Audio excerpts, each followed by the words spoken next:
What radio? The music you want. With your host, Keys Dan. Death by Stereo. RadioWhat.com. What's up, party people? It's Keys Dan with RadioWhat.com, DJLittleRock.com, coming to you live and in living color from the Radio What studios. And this is my podcast, What Makes You Famous? It's an extension of the RadioWhat.com internet radio station that I've been running for quite some time. And if you need DJ services, where do you go? DJLittleRock.com. Check availability and get a free price quote. And maybe you could have me at your next event. I like to party with the people. Today on the program, excitement. Another person that likes to party with the people, Regina Hicks. Looking forward to having a conversation with Regina Hicks. Who's Regina Hicks? Well, if you don't know by now, you're going to know in the next few minutes. This week's shows, I have no shows. Due to the novel COVID-19 coronavirus, I have no shows. My regular Thursday, Friday, and even Saturday night gigs have shut down. We need to get through this real soon so we can get out and play and go back out with the people. Somebody, scientist, please find the cure for the COVID-19 coronavirus. All right, enough about that. Let's get into it with Regina Hicks. Looking forward to talking to Regina Hicks. Calling Regina Hicks now.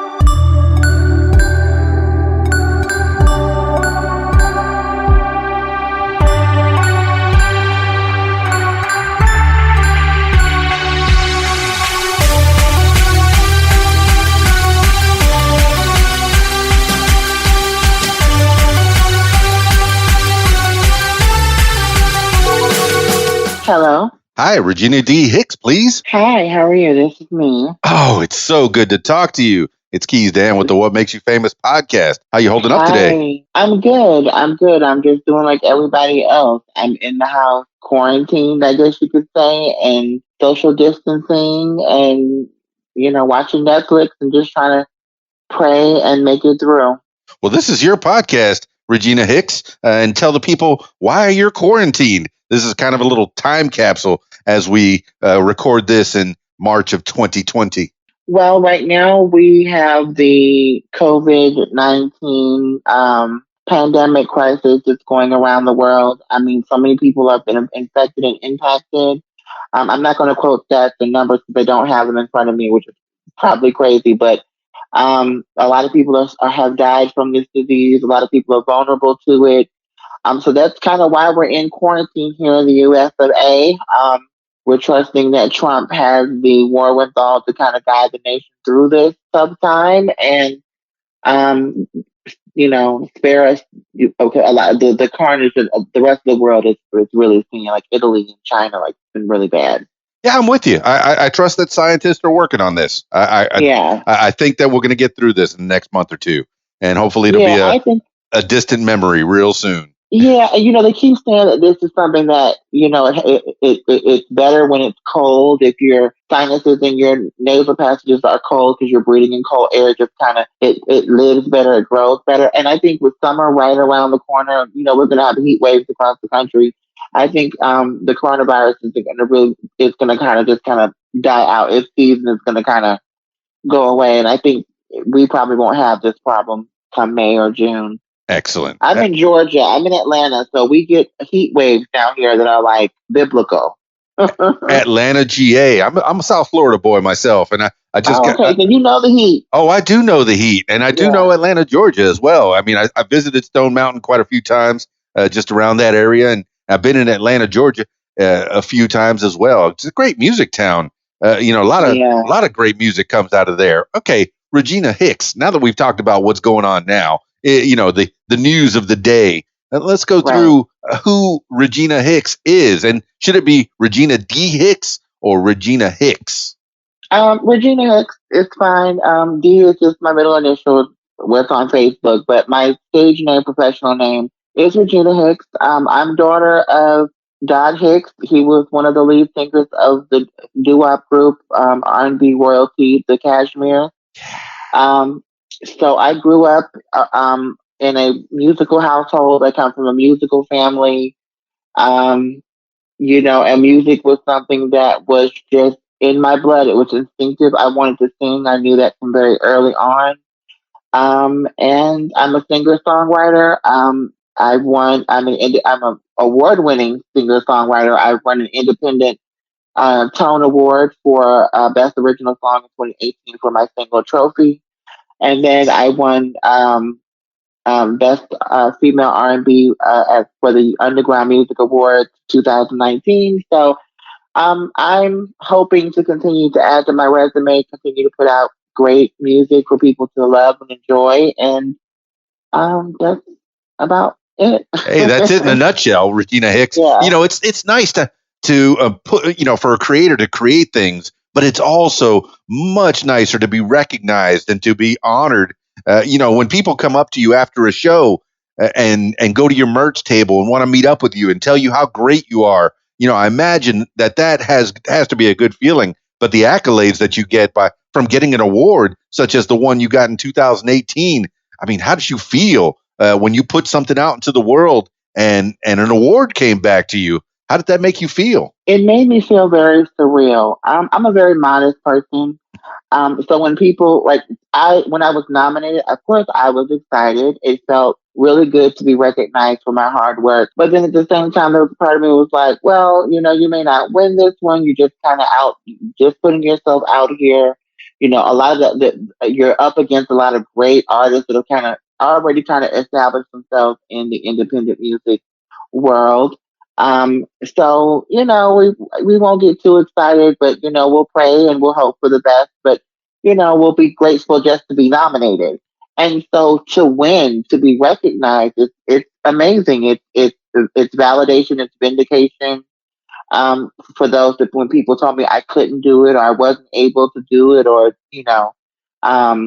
you're a little bit older than most people who's trying to get out here for the first time and pursue a music career. Because I'm in my late 30s. I'm 38, Oh, so okay.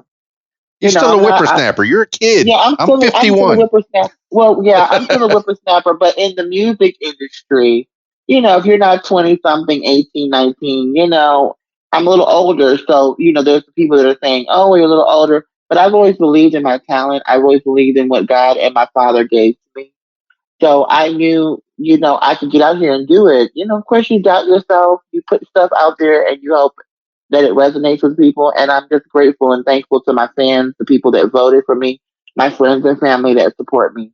Oh, I fully believe it's in the blood. You had no choice but to become a singer with your dad in the Yeah. Cashmeres. Hello, Yeah. he's a doo wop man from way Yeah. back. And did you know Dad as a Cashmere? Had you gotten to hear him sing with his fellow Cashmeres? I guess I wouldn't know Well, how to word that. his bandmates. Well, by the time I was born in the '80s. So by the Okay. time I was born, they had pretty much disbanded, and my dad was pretty much working behind the scenes in the Atlanta music scene. I had heard my father sing growing up all over. I mean, from his music, even just in the house while he was cooking. So Yeah. hearing my father sing and then him teaching me techniques and stage presence and just the things that he taught me. I did get to see him sing and perform in clubs when I was little. He would do, little local things around the city because, everybody knew my father. And by this time, he was in his retirement from music, but he also had a limousine service, Atlanta Executive Limousine. So my father still had ties with people in the industry, in that his company was, picking them up from the airport, taking them to awards, taking them around the city, taking them to and from venues. So he maintained a lot of his relationships. Um, yeah, listening to my father sing was I never got to see him in the doo-wop except for things that pulled up on YouTube later. Hmm. Once stuff got on YouTube, but a lot of his memorabilia and stuff, I just grew up, hearing the stories and listening to the music. It was a rich history. No, and him coming out of that background, and then as you do, once you get done with your career, when your career has taken its course, he goes off and he produces other people, and you said that's what he's been doing, or that's what he did after he finished with the Cashmeres. Yes, he worked with people at LaFace Records. My father worked with Dallas Austin, producing records, Tony Mercedes. I mean, he knew you named them, he knew them, he socialized with them, they knew him. So, but my father, unfortunately, he passed in 2014. Oh, So he really didn't get a chance to see me stepping out finally, into my own spotlight. He knew it was for me. He always believed that I would do it or could do it. I just sadly he's not here with us. But I know wherever he is, he's cheering me on and he's applauding me. And sometimes when I'm in the studio and I'm working and I'm being creative, I can hear my father.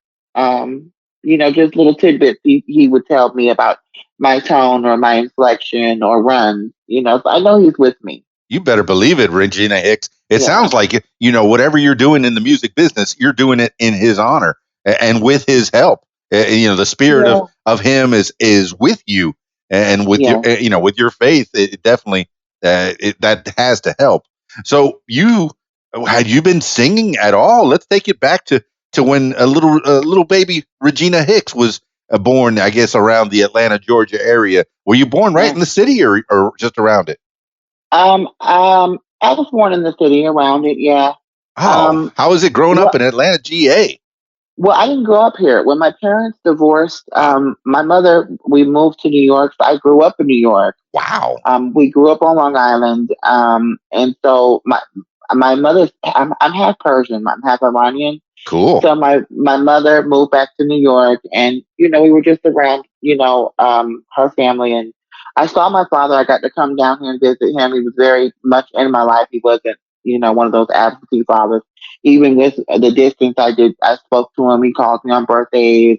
I made trips down here. But growing up in New York was fun, and I think it built up who I was musically. Because there's so many different genres of music in New York, so many different cultures. So it was Absolutely. easy to pick up different musical things when I was growing up. I always sang, some of my biggest, inspirations, Anita Baker, Stevie Wonder, later Mariah Carey and Whitney Houston, as I, got into my teenage years. I always performed in high school. I performed in middle school. I was always in choir, in church. So music was a part of my life. It was something I did every day. I would sit in front of the radio. Back then, it was a boombox with a cassette player, and this is like the late '80s, early '90s. And before my mom would trust me or buy me a CD player, a little disc man or whatever. But I would sit with my boombox and my music, and I would sing along with Madonna and sing along with Michael and sing along with Mariah. And I guess doing that also helped to reinforce and train my voice and shape who I was as an artist. Absolutely, Regina Hicks. And for those kids that don't know what a boombox is, a boombox is a radio. it's kind of a radio, and it probably had a cassette player. Now, did you Yep, have the deluxe one that had the recorder? And whenever you okay, a lot of kids know Spotify and how to get music off the internet. But before right. the internet, we had to record it off the Off radio, the and radio. you would try to get it. And me, back in the '80s, I was the DJ that was talking before and after the song. But the goal was to cut me out of there and just Right. get the song. So wait for the when Yeah. the DJ, you think he's going to finish talking, hit record, and then as soon as you think he's going to start talking again, hit stop, and then you'll have Boy, your music you that you could sing you along had to with. be yeah, you had to be right on time and on point with that. But yeah, I grew up at a time where we didn't have MP3 players. We still had Discman. The cell phones didn't have screens that you touched. They flipped open. They looked like something off of Star Trek, and they didn't have colorful screens. They had yellow dots or red dots. That's the era I'm coming from. For the younger kids that are like, wow, what is that? I Oh, don't remember the big cell phones and the ones that people used to carry around. My mom used to tell me about the ones that people would carry around like pocketbooks or backpacks. Um, that was me, the but brick. Right. But I was coming into the area in the era, like I said, by the late '80s, early '90s. I was probably about 10 or 11 years old, getting into that area. So the phones were flipping, and we still had to record music off of the boombox. I don't even really think CDs were a big thing until like in the middle of the '90s, where everybody was really buying CDs. So there were still cassette tapes, and I think vinyls were still floating around. Oh, So you better believe it. When I was a baby yeah, DJ back then, I started in '86, and I would buy my vinyls. And it's so unfortunate that some music today will not never be on vinyl, although it is making a comeback. With it is. yeah, for a lot of DJs, they like to take their turntables back out. Whenever I go out to DJ, I have my digital wheels of steel. I use my Pioneers, and I like to mix it Yeah. up like that. And I like to play new artists. So the next gig that I get to play, please coronavirus, go away so I can start playing more gigs. The next Right. gig that I'm going to play is definitely going to be including and featuring Regina Hicks, because I'll tell people at the club whenever I'm there, I'll say, hey, this is a new artist. I actually talked to her on the podcast. Why don't you check this out? And then they'll be grooving to Regina Hicks. I like Awesome. that. No, I'm Thank looking you. forward to that. That way, And you, you could probably get a few more listens on Spotify. Maybe get a couple more pennies out there. yeah, thank you. And I thank you so much, because really and truthfully, DJs, you guys make it happen for artists, even with on the independent scene. Because if you guys are promoting and playing the records and that are reaching people at events like weddings and then clubs, I mean, nobody would really hear the music. So I tell a lot of artists, and I always make it my business to thank DJs, thank the radio personalities, and to try to form relationships with you guys, because you guys really make it happen for artists. I mean, if you guys don't support the music and put it out there, no one would hear it. So I thank you, and I have a lot of respect for what you guys do. Well, I appreciate that. I know when I was at record stores, back in the '80s, I think it was '82 through '86, I was really into the record stores, and the ones that would turn me on to the new music was the record store owner. And Hmm. sometimes you'd hear a new song on the radio, and you'd want to go in there, and you'd be looking specifically for that record. Maybe it's a Madonna record, maybe it's a Michael Jackson record, and the record store owner says, hey, if you like that Michael Jackson record, why don't you check this out? This Rockwell record. And Rockwell, oh, Right. okay, let me check that out. Bam, somebody's watching me. So I'm listening to that before it's even a hit, because a record store owner gave me that opportunity. And that's what I want to Yeah. do. I want to make sure that people can hear Regina Hicks. I've already been to your Twitter, and I know that you posted, you must have posted every song within the last few hours. And I went ahead and I retweeted everything. Make sure that people know all about you, Regina Hicks. So we already I heard appreciate heard you. heard what your dad gave to you. I mean, he gave you genetics. Yeah. He put those genes into you. He was a singer from way back. And then what did your mom give to you when she took you up to Long Island?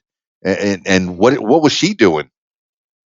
Well, like I said, my mother is from Iran. She came here in the late '70s, and she married my father, and of course, they had me. When we moved to New York, it was different for me because I wasn't used to anything New York. I was excited because I was a kid, and it was the Statue of Liberty and the city and the snow. But then I then got leery of the snow because it seemed like it was always and forever lasting snow everywhere. It was bleak, golly. I didn't know what to do about the snow. I hate it. That's why I don't think I would ever live up here. But my mom, she was a very strong woman, and she taught me to be a very strong woman and to speak my mind, to be opinionated, to not be afraid to speak my mind. My mother also taught me the value of loving the United States of America, being that she was coming from and fleeing an oppressive authoritarian regime under the Ayatollah Khomeini at that time. So she Um, with mom, that was the Saudi Arabian or Syrian? I no, she was coming from Iran, Iran. Okay. right?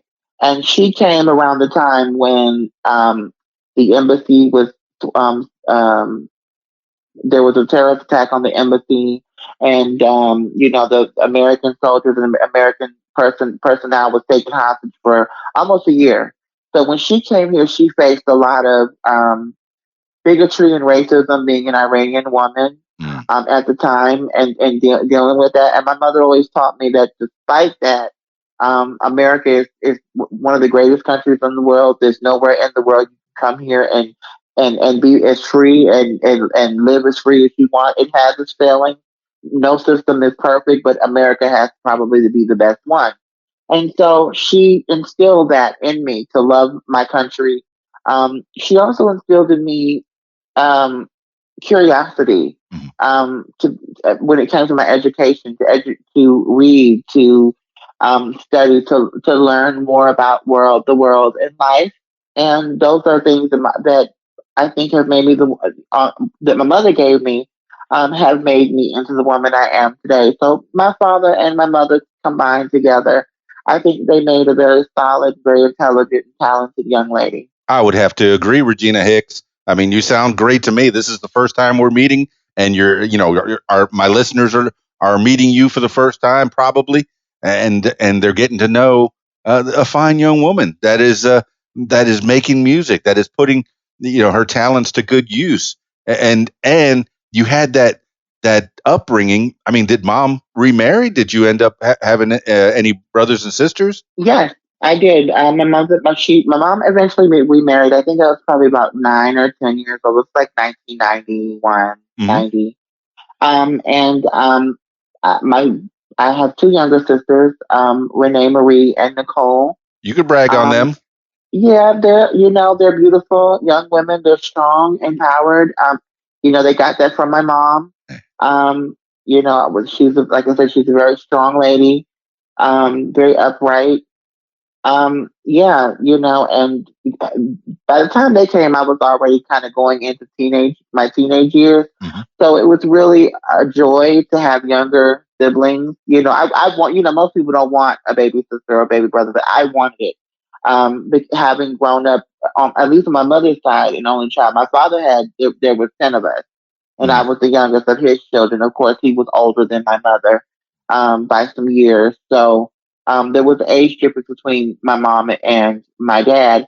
And when she remarried, remarried somebody that was more around her age. That So, that sounds so similar to my mom and dad. I think she was 19 and he was 29, mhm, and they divorced very quickly. And I got a stepdad that was more her age, and that worked out a little bit better. And I ended up with some right, brothers and sisters as well. So yeah, I mean, I understand an American family. right. Sometimes things don't work out, but it sounds like in the end it did. It worked out. Yeah, Yeah. she found some love, and is she still around? Yes, my mom is. Unfortunately, she's up there in New York, on Oh, Long Island. So wow. I know that they're trying to stay as safe as possible, and I send them all my love and prayers when I can. But I pray we must pray for our nation, but most of all, pray for the people in New York. The carnage, the freezer trucks that I'm seeing on the news, it's really sad. Yeah, you've alluded to that. You are, a fan of America. You love this country, and I Yeah, perused your Facebook, and you are politically activated. You have support. Tell me a little bit about how that came to be, where you're really charged politically. well, like I said, I love America. I do understand the difference between the globalist, or globalism idea and philosophy as opposed to Americanism, which is really I think a new phrase that was coined by Donald Trump. Mm. Um, I'm a Trump supporter. I'm not a Trump supporter of all things Trump. I don't agree with everything, but I do agree with him when he's for America, when he says America first and wanting Americans to work and us to be an independent nation, and that we are like we once were, not dependent on other nations of the world for our manufacturing. I mean, with this virus, I think it's gotten a lot of people to relook at the idea of globalism and the idea of us not having the essential manufacturing that we need in our country. When you have countries like China that can threaten us by saying, "Hey, well, we just won't make any more of those antibiotics you guys need over there in America." And that would kill a lot of people if you cut your finger or you scrape your leg and you don't have, for example, an amoxicillin or a penicillin to take because there are components of it that are being made in China, and we're at war with China. We're having a trade war with China, and so therefore they're going to withhold when that could be made right here in U.S. and that could give people in U.S. Jobs that they need. Oh, you make valid So points, Regina Hicks. I mean, I do agree. yeah, there's companies the American companies that take their businesses overseas, and Yes. in times like this, you don't have that forethought, that to foresee that in times like this, especially there was a company in France that was making masks. Okay, those masks that you need medically, they're scrambling to get more masks in this country. Yeah. There is a company, an American company, that went to France, and the French government said, "Oh, those are our masks now. That's our company now. All that stuff that your American company made, no, no, no, it's staying here in France." Right. And there's companies in Wuhan, China. For example, that I mean, I know it's not a big deal right now, but the PlayStation 5, guess where it's made? Yeah. Right there in In Wuhan, China. China. So Right. you're not getting a PlayStation 5, kids, because No time soon. we're not making our stuff, here Right. in America. Well, Even though, when we could be making a why not? Why can't we make a PlayStation 5 here? I mean, even though PlayStation is probably a Japanese company, but still they make their stuff. Still here, It's so why not make the iPhone here? Why not right now. That's buy one. American? Why not? Why do we have to? We ship the jobs overseas, and then we wonder why we have so much crime. Well, we have so much crime because people aren't able to work and take care of their families. And you would think that this would just be a common sense that if there are jobs available and businesses open for people to work, that would lower the crime rate because you don't have to rob, steal, or sell drugs to feed your family. Yeah, people need something to do. You need something to do. And one of those things is work and be productive members of society. So, Regina Because Hicks, I'm with you that's there. the beauty of America. I mean, we Americans, we can lift ourselves up in ways that no one else anywhere else in the world can do. We can start from nothing and become Bill Gates and Oprah Winfrey overnight. Oh, yeah. Oh, Yeah. like him or not, Donald Trump, like him or not, before this virus, the jobs, the economy was doing pretty good. Yeah. Maybe he tweets a little bit too much for my taste, but I don't like the tweeting. I don't think he should tweet everything. Just wait till you do your see that those are that's one of the things about him that I don't agree with. Like there's no need. Like why don't you come on now? Put the phone down and do something else. Yeah, I'm sure his handlers are thinking the same thing. Yeah, But put the phone down. But whoever's in that White House, we definitely have to back him up. Of course. back his plays. He's trying to do something. I didn't agree with everything Obama, but I still patriotically. This is my commander in chief. Sure enough. So I'm gonna go where my president tells us to go if that's necessary. Bush the same way. I mean, we have to respect that office. The people that are in the office, they come and go, but the office itself is what we should respect. You got that right. At the end of the day, I think most people could agree, Miss Regina Hicks.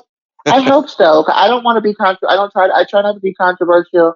I just try to keep it real and keep it simple, so we all can understand. We're all one country. We should love each other, and at the end of the day, that's what matters. Yeah, most people don't live on the far left or the far right. We're all down the middle. Come on over here. Come on over here where everybody else is living. Right. All those reality. Yeah, all those screams that you hear from the left and the right. That's small. That's real small. Yeah. Most of the country is right with us. We want food on our table, roof over our heads. Kids are healthy, and that's a wonderful thing. All right, so you've alluded to life in Long Island, growing up as a choral singer, amongst other things. Music was always in your house. Dad singing. Did Mom sing at all? Mom sang, yes, she did. Mama sang too. Yeah, she wasn't. She put her Walkman on and she'd sing.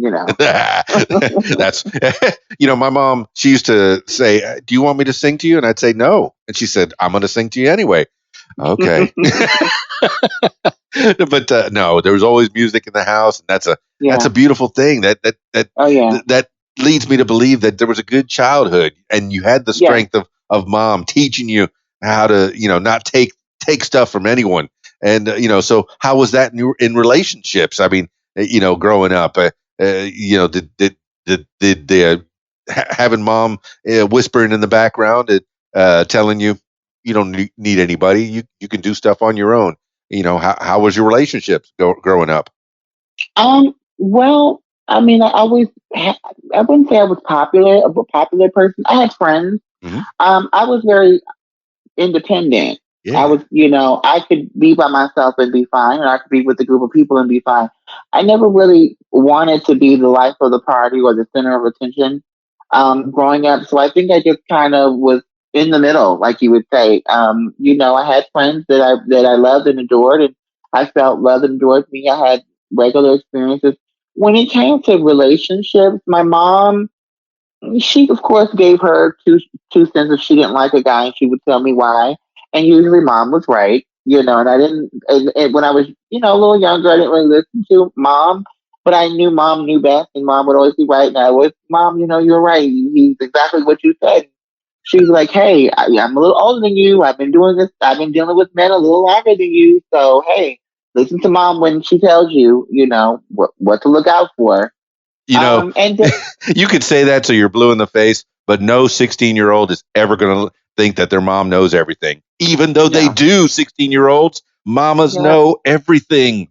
Listen to your moms. Trust me. Moms and dads know everything. All you 16-year-olds out there, I love you and that are listening. Listen to your moms and your dad.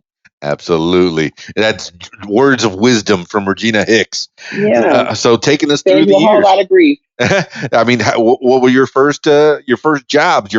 What did you want to be when you grew up, when you got out of school? Well, I always knew I wanted to sing, but I did go to college. I did get a law degree. What? Yes, I went to Emory. I did get a law degree. I studied constitutional law. Um, I'm not licensed to practice law. I could always take the bar exam at any time, but music was always my thing. I got my first record deal when I was about 18, But wait, fresh what out of did you high do with your school. law degree?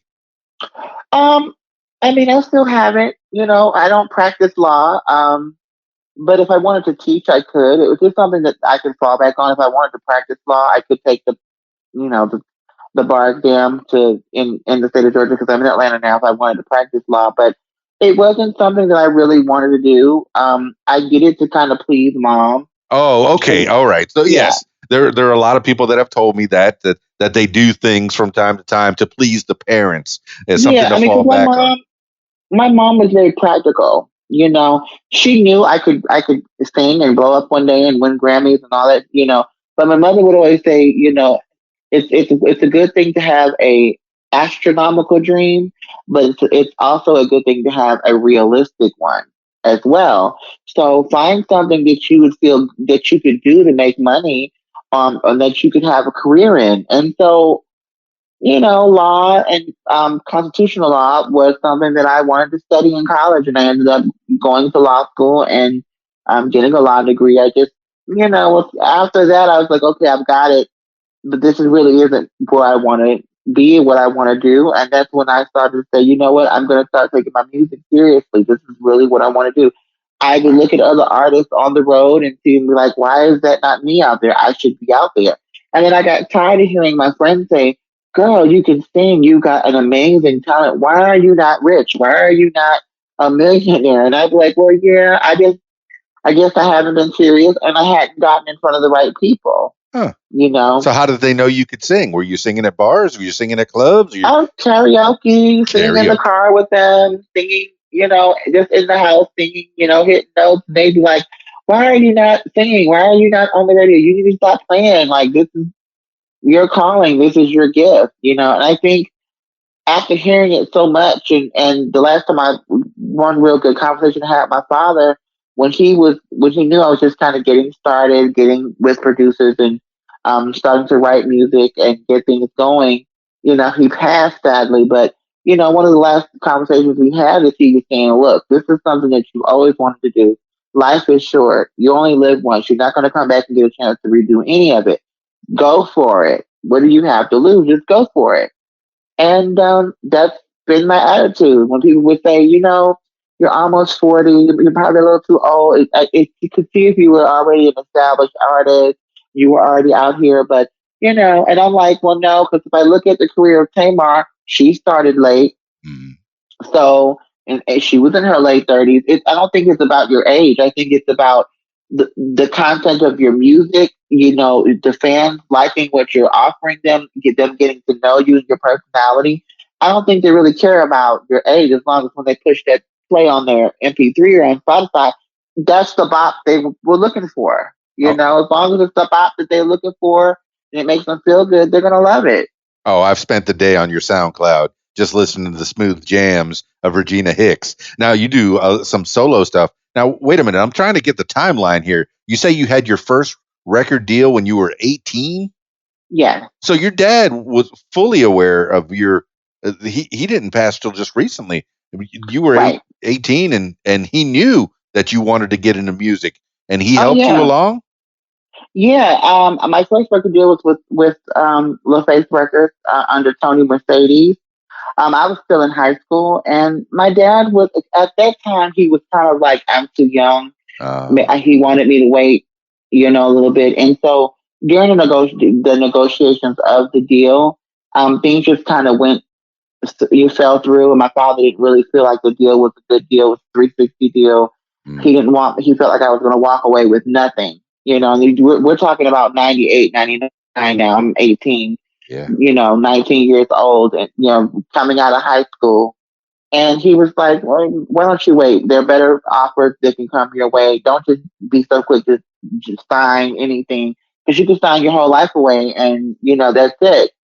That's a And tale as the old deal as fell time. through. You're Yeah, giving the people gems right now. People that yeah. are trying Don't. to break into the music career. The record company is out to make money for themselves, and if they could do it off of Yeah, your hard work, they're going to do it. So they're gonna do it. don't Yeah. sign, don't sign. Yeah. If you're not in control, if you don't have any creative control, any money that they give you, it's a loan. You have to pay for the hairstylist. You have to pay for the videos. You have to pay for the tour buses, the flights, the this, the that. You have to pay the label back for all that stuff. Yeah, And after you pay them back, then you could be left with a couple $1,000s. You've got a hit record, and you be in a situation like TLC where you got hit records, all these awards, and you pull up to a red carpet in a RAV4. I mean, So yeah. you got to be Look at careful. Prince. He had to change his whole name because the record Yeah, company owned him. You know, yeah, and so and now, I mean, nowadays you got a lot of the artists that were with record companies are going independent. I mean, yeah, I've heard something about Taylor Swift that she's re-recording all of her music so she will own the masters.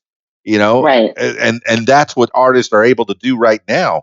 But my goodness, you're definitely giving us gems. So you didn't go with that first record, that first record label. You didn't go any further. You didn't make any music with them. No, I didn't, and I was kind of heartbroken. It was really the catalyst that made me go to college, go to law school, because I was kind of heartbroken that the deal went through. It was something I really wanted, but I just felt like as I got older, it may not have been the time. Hmm. And a lot of people ask me, well, why did you wait so late? And I always say, well, it wasn't the time. Like, I feel like the reason why I'm having the success I'm having, and I'm reaching the people I'm reaching, this is my time. This Yes. was the time for me to do it. So take us through the timeline. I mean, when you're 18 years old, you go to law school like Mama wants. Yep. You're the good girl. You're doing what your mom tells you. You don't do much with the law degree. So how do you make a living? How does Regina get out of Long Island and get back to Atlanta, GA? Well, like What's that I journey? well after high school, I went to like I said, Emory. I worked at Hartsfield Jackson Airport. I worked security with ITO Security. Oh, I worked with American Airlines. I've always was in the customer service industry, um, either over the phone or in person at a point of sale. Um, so that was pretty much it. School was kind of hard.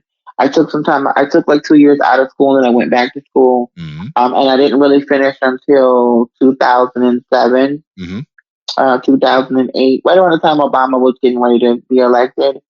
Um, and I just always worked and paid my bills and lived my life. It wasn't anything extravagant. I'm just regular girl like anybody else.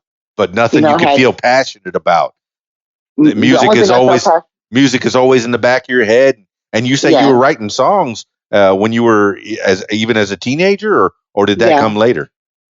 No, I was writing poems. I think the first poem I had published, I think I was probably in the sixth grade. And it was a really small poem. So I knew I had a deep proficiency to write. Um, I mean, I always wrote, but I don't think I wrote seriously until I really like got serious in my head that okay, I'm going to write this record. This is going to be my next single. I would always, Published. write theory, write poems or write little things down, and I never really just put them together and made a song until it was like, you know what, I'm not playing with this anymore. It's 2015, 14. It's time to take this seriously while I can, while I've got the window to do it. And it was it. Once I transferred my mind into full time being an artist, that's what I was. Yeah, but you say published poem. Where was that published? It was a long time ago. My mom has the book. It was a teacher at the middle school that I was in. Um, had entered it into a writing competition, and it was a poem. I can't even remember what the poem said, but my mom has it. Oh, that's fantastic. I got to read Yeah, that poem. I got to know. I yeah. got to I know could. about the early stages of Regina Hicks. Oh, I can get it for you. I can get it, and I'll send it to you via IGDM, and you can read it. Oh, you're a superstar. That's fantastic. Well, Regina Hicks, I mean, you're pretty much taking us to where the turning point that you're done with the Joe jobs. You don't have anything that you think is a career. You're like, man, I got to get back into this music. I got to get back to this music. Well, what's the first step? Getting back, going back to your passion. How do you start making records? Because I'm looking at your SoundCloud. My goodness, it's packed full. What's the first thing you do? Do you go visit with a producer and say, "Hey, I got this song idea"? How do you make a record as a Regina Hicks? Well, I it was just like that. My ex, he had a friend. Well, his friend's name is Buck. Shout out to Buck. Bucks produced the song White Tea. So, I just one day he happened to come by the house, and I was working on a song. I was writing to a Drake beat, and he was like, I could take that beat and make it for you. I said, what do you mean? He was like, I could, even though it's a Drake beat, I could redo the beat and make it for you, so it's not his beat, but it's for you or whatever. And that's how we came up with Ultimatum. He just kind of changed some things around, and then the beat for Ultimatum was really inspired from a Drake record. And Regina Hicks. I don't know if we're supposed to be talking about this. That's kind of like sampling. well, I know no, a it producer. wasn't. Yeah, good. Yeah, it wasn't sampling because I didn't use anything from Drake's record. It was more like it was inspiration for the beat. No, that's good. Yeah, No, that's good. I yeah, I, I know that man. If people want to sample, you would never know that what original song it came from. Say you take a drum beat from here and a guitar lick from here, and you could turn it right. in your Apple software or your Cool Edit and make it into something completely different. And that man, beats can be made without a musical instrument anywhere. It's just And yeah, literally 15 minutes. If the producer knows what he's doing and he knows how to go in there, I mean, and that's literally what Buck did. He listened to the beat, he reinterpreted it his way, he added his extra things to it to make it, his beat and his production. And the next thing I know, we were at Patchwork, we were recording it, And the rest is history. Ultimatum was like the first song I recorded, but Trophy was the first song I released as a single. Yeah, I see Trophy is the first song on your SoundCloud right now, but Ultimate is out there as well. I didn't. I don't think I. Ultimatum. Yeah, Ultimatum. featuring, Yeah, yeah, there it is. Ultimatum. Bloody B is in there. Yeah. And so, I mean, you're most of the time. I mean, a lot of the earlier stuff is you singing a song, but now you're. It sounds like you're becoming a good hook. I don't know what you would call it. A lady who sings the hooks for rappers. R and Hmm. B, hip hop. Yeah. Is that Yeah, something? I gotta. Yes, yeah, that's right. Yeah, there are a couple of songs on my SoundCloud where I'm featured with other artists. Like I just released a single called "Heartbeat." If you guys go out and support it, it'll be on Spotify, iTunes, everywhere. April 10th.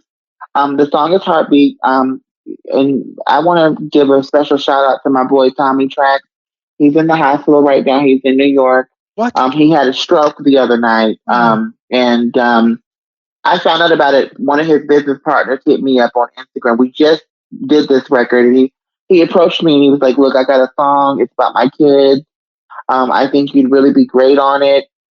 I could hear your voice on it." He sent me his verse, him kind of like a demo.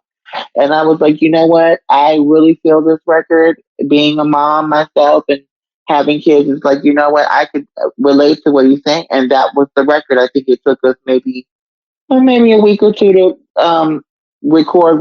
He's in New York and I'm here. So I do have a studio in my house. So I'm able to go in there and work whenever I want to work. I'm doing a lot of work now with this coronavirus stuff.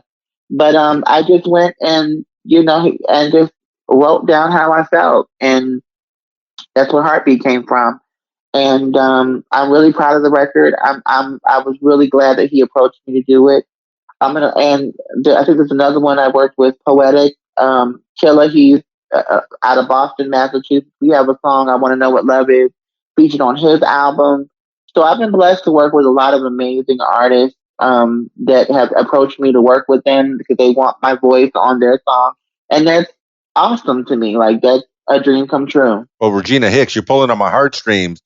Tommy Tracks, my thoughts are with you, man.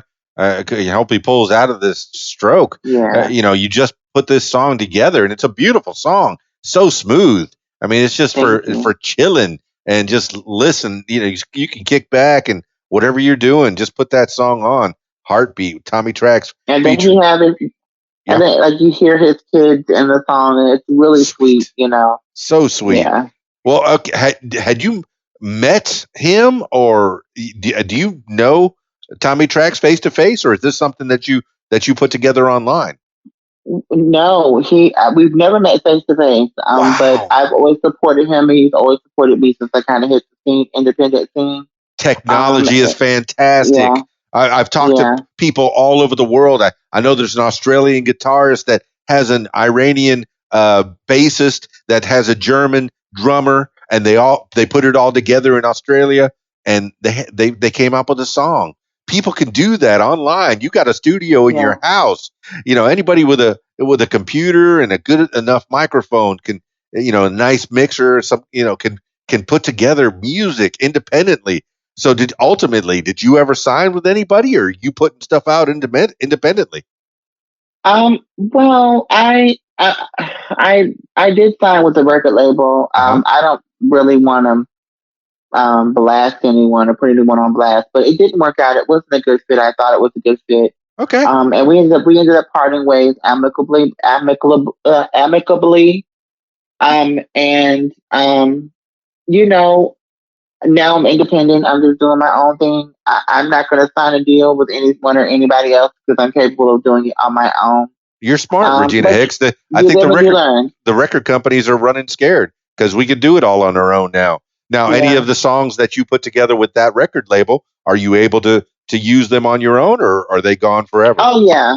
Oh no, no. I my last project with them and only project with them was the mixtape I put out, Beneath the Cover. Mm. And so because most of the songs are remakes, it was just really something that neither one of us owned. So I was kind of smart in that way, where it was like, well, okay, 2 albums. Okay, I owe you guys 2 albums and a mixtape. Okay, I'll give you the mixtape. But before I could do the album, um, some things started happening in the company just kind of went defunct. Well, no, that's a So story that I've heard many times, that yeah, people, that work with the record labels, the record label, when they do part ways, ends up owning that music. And the record yeah, label can choose to either put it out or shelf it. And the artist can't do a thing about it. Can't that they don't own their own masters. They don't own their own music. And you could do that independently. You're giving people gems, Regina Hicks. yeah. And see, Any of these kids that luckily, are up and coming, go ahead. yeah, and luckily because the record was a mixtape for one, and it was all covers, like remakes of songs like I Tamia's "I'm So Into You." I did Mary J. Blige, everything. A few classics I remade, but because I had permission to use the original beat of the song. Um, I could, put it out on SoundCloud and put it out for streaming, but it couldn't be put out for distribution because the record label would have to then buy the licensing because I'm using the original track. So it's I did it kind of in a way to protect myself because there were already some unethical things going on with the company.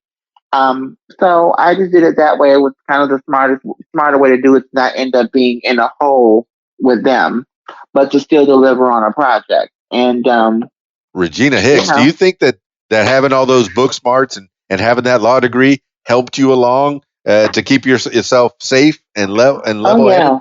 yeah, oh yes, definitely. All right, you're telling the kids stay in school. Stay Get in school. learn something, get some good book Say no to smarts. drugs. You Don't got do it drugs. right. You got it Listen to right. your mom. She knows best. That's fantastic. Well, all right. You've given us the latest hit, but you have so many songs on your SoundCloud. Are all these songs available on Apple or Spotify so people could put them on their playlists? Yes, they are. Yes. Yes. Make sure that, I mean, do you have a playlist set up for Regina Hicks? I'm not even sure how Spotify works, but I know that you can make a playlist and have a link put out there that to that playlist. And I know you're Yep. not going to get a lot of dollars, but maybe a couple of pennies here and there when Yeah. people listen. You know what? I think they should really do better when it comes to independent artists. I think just making a 6 cents or for 3 cents on a stream. I don't think that's fair. I think that there should be an even pay scale per stream, whether you be a major artist like Mariah Carey or an independent artist like myself. Not to say that I should be have the same money as her. Of course, she'd probably make a little bit more. But I'm saying that when you show a Mariah Carey record, she's not getting pennies on the dollar. You feel what I'm saying? I So get it. it should be. I think it should be even if you're putting your music out on platforms like Apple and Spotify. It should be even across the board, $1, $1.50. Why not? So that independent artists can make a living being independent artists. You don't have to be signed to Sony or Warner Brothers or Universal. So Well, you know I what's helping them along, Regina Hicks, is their social media. When Justin Bieber put out his song, he tweeted, "Hey, while you're sleeping, leave your Spotify going. Even if you don't have the speakers on, just leave your Spotify going with my song playing over and over and over." So yeah, he kind of tricked the system a little bit, yeah, using his social media. So yeah, he's making bucks, and we gotta. I mean, as artists now, we got to know how to use social media and get up our exactly. followers. My goodness, Yep, we have to market ourselves as independent artists. It's it's a it's a little different than it was back in my day. When yeah, the record company would take a record to the DJ on the radio and said, "Hey, can you give this a spin?" And the DJ right. would choose, "Yeah, I will. I'll take a listen to it and I'll put it Yep. out on the air, and maybe people will buy Now that record." Now you have to do everything yourself. You have to form the relationship with the DJs. You have to, and again, that's why I say I respect the DJs. I respect the guys, the radio personalities. You, like I said, you guys make it happen for the artist. Once we network with you, we build a rapport. and you like the music and you like the report, you guys will support the music. And I always try to tell artists, don't be too difficult or too hard to work with. The last thing you want to do is to have a reputation of people saying, well, this person is very hard to deal with.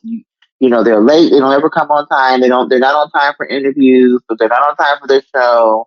You don't want to be one of those artists. You want people, especially people in the industry behind the scenes whose job it is to put you out there. You want them to want to do it, not just because your music is good, but because your personality and the rapport you built with them is so good that they want to do it for you.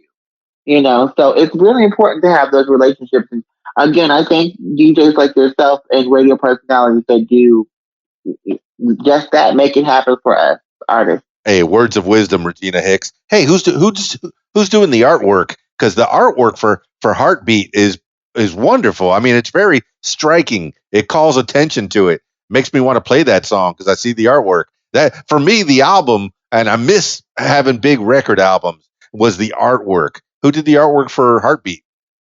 I think Tommy did. I think Tommy did the artwork for. I mean, because he sent it to me and was like, "What do you think?" And I was like, "Yeah, I The, love it." the I mean, this talented is your. Tommy Trax. Yeah, I mean, this is your record. I'm here to just be featured on it. I love it. I'm just thankful that you asked my opinion because this is your song. Oh, that's perfect. So, So what kind of yeah. response have you had on the other albums that you put out? And what was the one that you got the award for a couple years ago?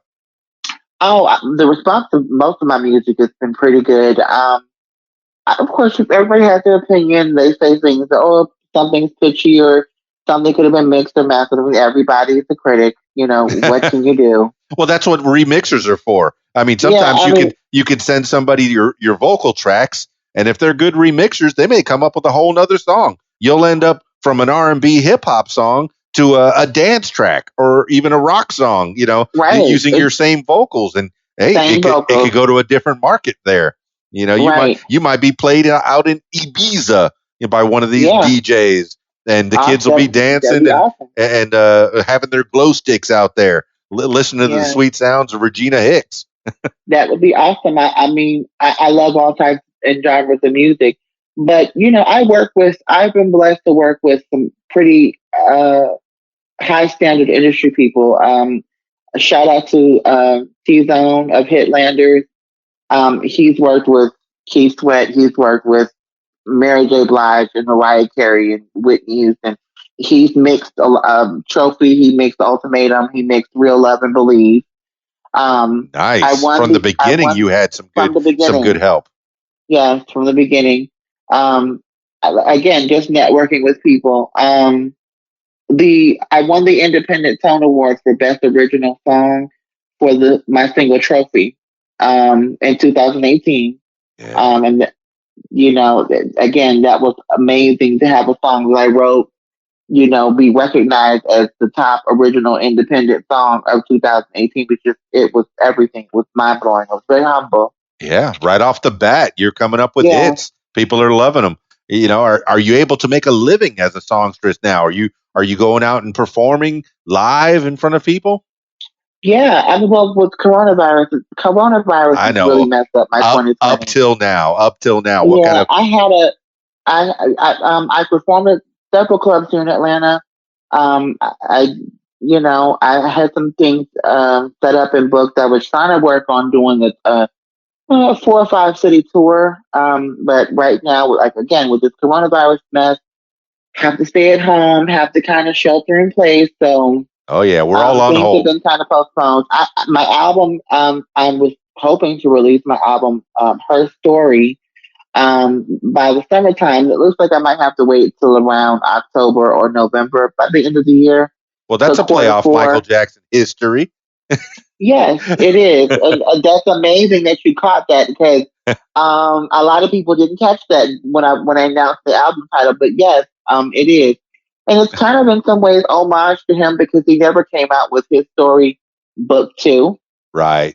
So this is her story, and I felt like putting that spin on it and just kind of telling people who I am. If you didn't know, this is Regina Hicks. This is I'm going to take you on a soul odyssey with this record. From the first song to the very end, it's going to be a journey. It's going to be ups and downs, fun. There are some big ballads on there that are going to be really emotional. And I think that my fans and my friends and my family and everyone who supports me, when they hear the album, they're going to really love it and really enjoy it. And I just wanted to be one of those that you can push play and let it ride. Yeah, Regina Hicks. I mean, as a creator, being sheltered in place, you're not going to stop. You're absolutely not going to stop. Now that you're stuck indoors, that's just going to give you another avenue to get your creative juices flowing. How many songs do you Mhm. have? I mean, you have a lot of songs that are already out there and produced. I mean, but do you have some songs in the songbook that are ready to get back out there? Actually, I'm announcing exclusively on your show. I've got Beneath the Covers 2 wrapped and ready to go. And it's another mixtape of covers. I covered Anita Baker's No One in the World. I covered Patti LaBelle's If Only You Knew. And a couple of others I redid Whitney's The Greatest Love of All. So that's coming very soon. Um, Lofty and goals. Oh my goodness. yeah, well, with 5.5 octaves at my disposal, Yes. I figured why not use my voice.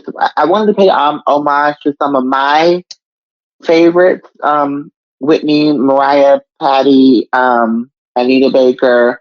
I even did a Bonnie Raitt cut. I Can't Make You Love Me. I know it's been redone, but I kind of did it my way. It's just a piano. Yeah, it's a beautiful song, It's of course. acoustic. Yeah, it's more of an acoustic piano feel. Um, yeah, and I'm just really, really excited about it, and I can't wait for everyone to hear it. Oh, I'm excited too. And you're doing all this recording in your house in your home studio? Yep. That is fantastic. Kids, if you want to make it, you can do it, right? You don't need anybody. You can do it right there on your own.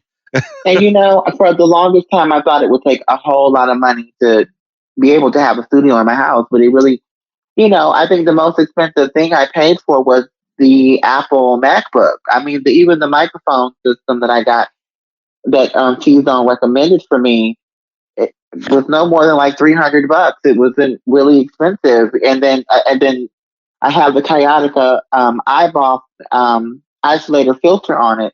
That was like $100, so it wasn't really a whole lot of money to set up a system that I could get premium vocals like I would if I went and spent $75 an hour at Touchwork. You're a And if I wanted, you know, You're a star, Regina Hicks. That is fantastic. You're giving the kids gems out there. I still haven't stepped up to an Apple. I'm using a PC. I got an MCI gaming machine, so that it seems okay, it's powerful enough to do all the stuff I wanted to do. But I just can't make that transition to Apple. It doesn't feel right to me. But I know a lot of artists, a lot of creators get on those apples and just, man, just make them sing, make them shine. yeah, Apple, and to me, I'm gonna let you in on a little secret. I Please. do have a PC in the house. I won't tell if you To won't tell. me, Don't worry. I just told everybody, so I'm letting you guys in on a little secret. But when it comes to like creative stuff, like video editing, I think that Apple is probably one of the best that you can use because it's geared more towards creative. A PC is more like for everyday people, to use the computer. And I do have one in my house. Yeah. So I mean, that's what I've been yeah, told from day one is the Apple is here to help you create things, yeah. music, graphic arts, anything creative can be done on an Apple. And so, yeah, they've definitely geared on that. But Regina Hicks, I mean, as we're winding this down, I know after the coronavirus, you got to have something else going. Did you have regular gigs, like weekly gigs at different clubs around Atlanta that you would play at? Or was this stuff that was special events? No, well, I had nothing regular. I mean, I would get a booking here or there, and I would, go and perform. I I'm blessed to say that I do really well with the streams. I'm able to make a living. I'm able to Good. be able to pay my bills and put food on the table. And I thank God for that. We Yes. knock on wood. Uh, I thank my fans, because if it wasn't for my fans streaming my music, and listening, I wouldn't be able to do that. So I thank the people all around the world that listen to my music. And, like last year, Spotify, every year they put out where your music is being listened to. And I was just humble and in awe at the same time that, if there are people in Egypt, there are people in Africa who know Regina Hicks. They know me, yes. they know my music. And I'm just grateful for that. That's amazing. It's a dream come true. Oh, the internet has definitely made this world small, a lot smaller. Yeah. But now when you're performing live, and when you did perform live, do you perform with a band, or is this a DJ spinning your tracks? Well, just a DJ spinning the track. They're just yeah, with the backing instrumentals.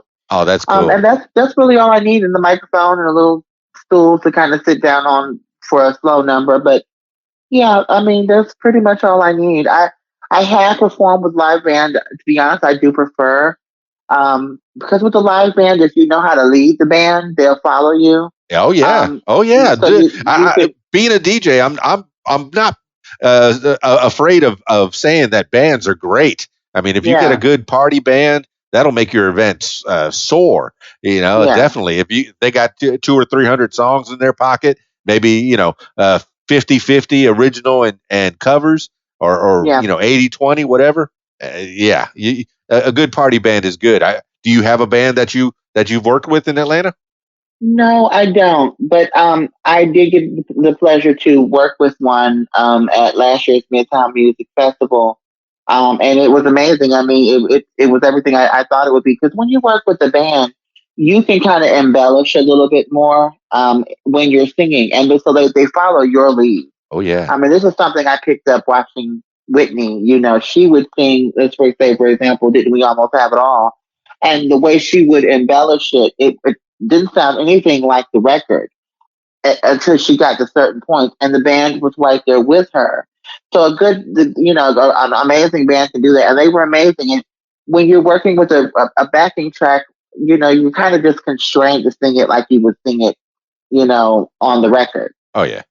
You Oh, know, I'm jealous when I hear a good musician, and I've heard many. Of course, there are many. yeah, There are thousands of musicians, and you hear a good band. I mean, I have guitars that I cannot play. I have a keyboard that I cannot play. So if a good musician, and you being as a front person, I mean, you got to be out there in the crowd, working them, dancing, that's and singing with your 5.5 octaves. I'm jealous of that too.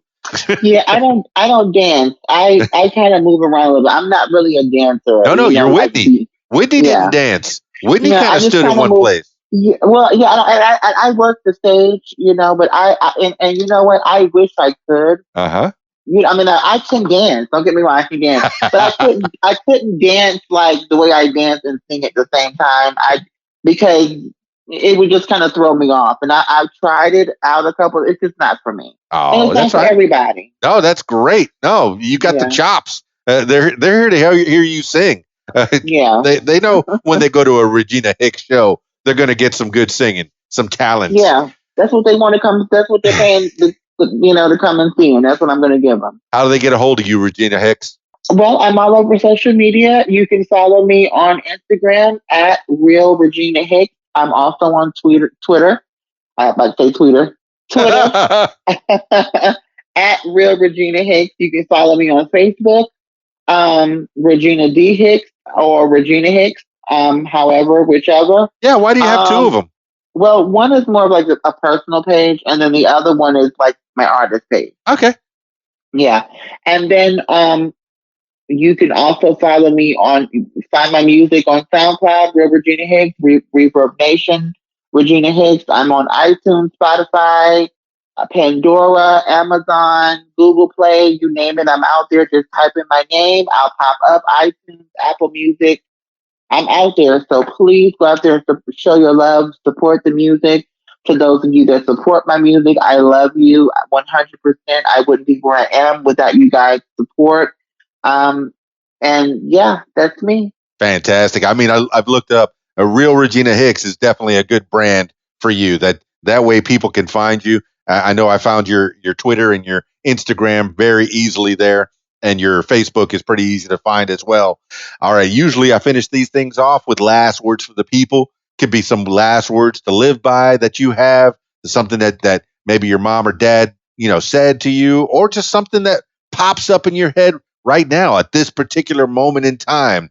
Regina Hicks, last word for the people. Well, I want to thank once again. I want to thank everyone who supports my music, who support what I'm trying to do.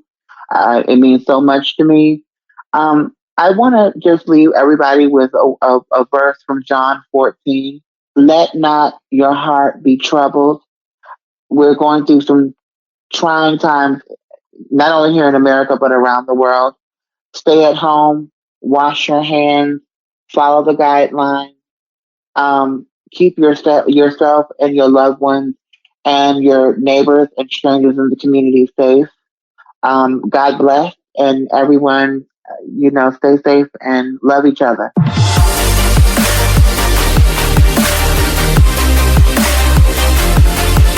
Well, there you have it, party people. Regina Hicks.